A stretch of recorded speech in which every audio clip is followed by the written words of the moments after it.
Assalamualaikum warahmatullahi wabarakatuh. Shalom, Om Swastiastu, Namo Buddhaya, dan salam kebajikan. Rahayu, rahayu, rahayu.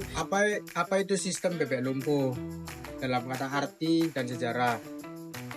Sistem bebek lumpuh atau lemdak dalam konteks politik merujuk pada situasi di mana seorang pemimpin atau pemerintah tidak memiliki kekuatan atau efektivitas dalam membuat keputusan atau menjalankan pemerintahan karena berbagai alasan, seperti masa jabatan yang hampir berakhir dan kurangnya dukungan politik, lalu krisis kepercayaan.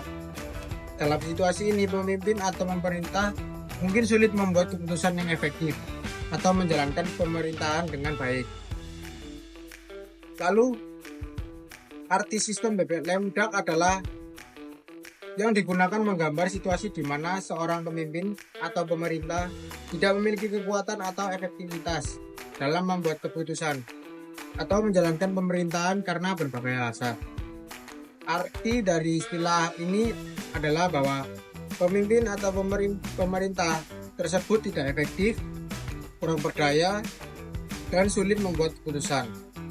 Istilah ini sering digunakan untuk menggambarkan situasi politik yang tidak stabil atau efektif. Istilah lemdak atau bebek lumpuh dalam konteks politik memiliki sejarah yang panjang. Berikut adalah ringkasan singkat asal istilah lemdak.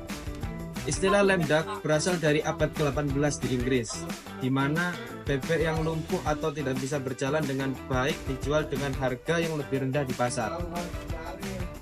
Penggunaan dalam konteks politik, istilah ini mulai digunakan dalam konteks politik pada abad ke-19 di Amerika Serikat untuk menggambarkan pejabat yang tidak memiliki kekuatan politik yang efektif karena masa jabatannya yang hampir berakhir atau karena kurangnya dukungan politik.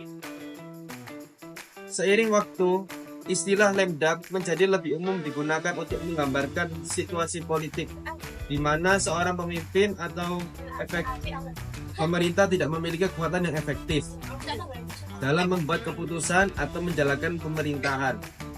Istilah ini sekarang digunakan secara luas dalam konteks politik internasional untuk menggambarkan situasi politik yang tidak stabil atau tidak efektif.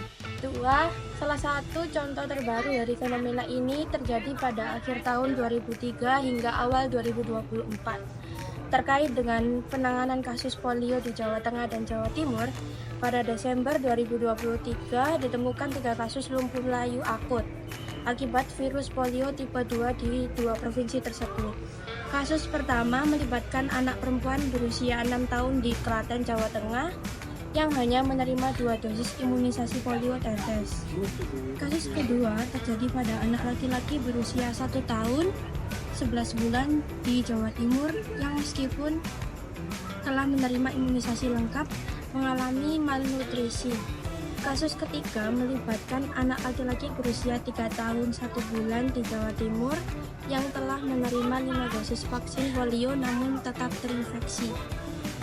Penemuan kasus-kasus ini menunjukkan adanya sirkulasi virus polio di komunitas meskipun sebagian besar anak telah menerima imunisasi lengkap. Hal ini menandakan bahwa upaya imunisasi sebelumnya mungkin tidak cukup efektif atau merata. Dalam konteks ini, fenomena sistem bebek lumpuh dapat terlihat dari bagaimana kebijakan imunisasi dan penanganan kesehatan masyarakat ditangani oleh penjabat yang masa jabatannya akan segera berakhir. Keputusan-keputusan yang diambil pada periode tersebut dapat dipandang sebagai upaya untuk meninggalkan warisan kebijakan tertentu, meskipun efektivitas dan keberlanjutan dipertanyakan. Penting untuk dicatat bahwa dalam situasi seperti ini, transparansi, akuntabilitas, dan partisipasi publik sangat diperlukan untuk memastikan bahwa kebijakan yang diambil benar-benar berpihak pada kepentingan masyarakat dan tidak hanya untuk kepentingan jangka pendek atau pribadi. Jika Anda memerlukan informasi lebih lanjut atau contoh lain terkait fenomena sistem bebek lumpuh dalam konteks hukum di Indonesia, saya siap membantu. Selanjutnya, soal nomor 3, yaitu menurut Anda ketika terjadi sistem bebek lumpuh di Indonesia, kekuasaan manakah yang berkuasa, apakah legislatif, eksekutif, atau yudisial? Situasi bebek lumpuh di Indonesia, misalnya presiden masih menjabat tetapi akan segera diganti, maka eksekutif Presiden secara resmi masih berkuasa, tapi kekuatannya melemah. Legislatif atau DPR bisa lebih dominan secara politik karena eksekutif tidak lagi kuat atau aktif mengambil keputusan besar.